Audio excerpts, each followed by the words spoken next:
Simula na? Simula na ba ito? AP project. Interview tungkol sa World War II. Kumusta naman, Lola?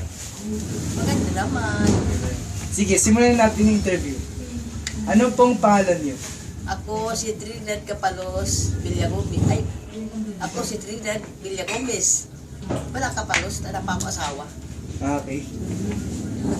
Tapos sa isang tanong, pangalawa naman po.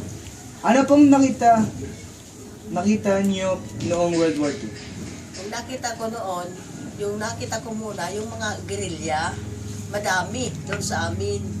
Pag ilang buwan, pumunta din yung mga Hapon.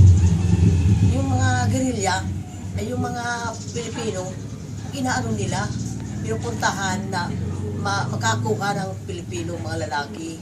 Kasi dadalhin nila sa garrison. May garrison doon sa Bicol. Dadala ng mga Hapon. Yung mga Hapon ba po masasama ba sila? Hindi pa. Hindi naman. Hindi pa. Yung Hapon muna. Hindi, Lola, tinatanong ko lalo kung masama ba yung Hapon.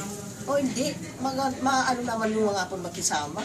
Walang yung mga babae, nila, wala. Maganda naman.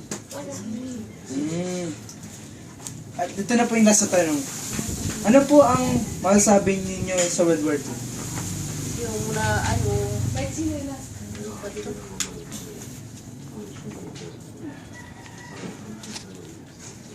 Lola, Yung World War II, nagtundin eh. Yung tiyuhin ko, nahuli ng mga Hapon, yung nakita ko doon. Pa lang ako, maliit pa lang, mga 6 years pa lang ako noon. Kaya nakita ko kasama yung anak na dalaga. Inuhuli nila din sa garrison.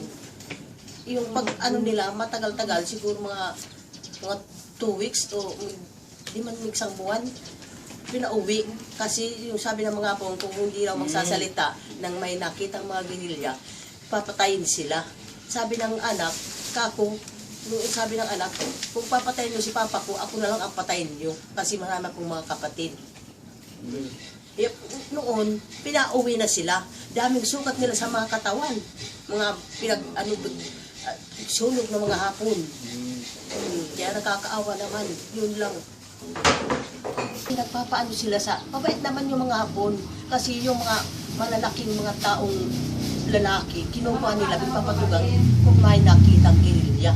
Kasi yung kalaban nila, gerilya. Yung kalaban nila. Kaya, mayroon. Mga chewing, mayroon chewing ko. Yung gerilya, may asawa yun, may mga anak. Kinuha nila, kasi yung bahay nila, sa gilid ng kalsada. Kaya dinampot lang sila. Isinama may nahuling kalabaw sa kayong kariton, isinakay sila doon, marason.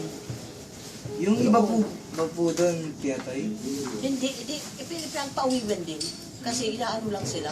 Hindi naman sila nagsalitang may nakita po, maraming mga gerilya noon, lalakad sa amin.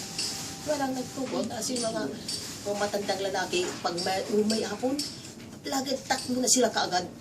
Malayo, hindi sila makakita. Sige. Noon sila nag-alisan. Kasi maliit pa ako, sabi ko, saan nakako yung mga Hapon? Umalis na niya kasi may mga Amerikano na. Yun na natapos. Mag-thank you ka kaya? Thank you na lang po sa pag-interview niyo. Thank you very, very much.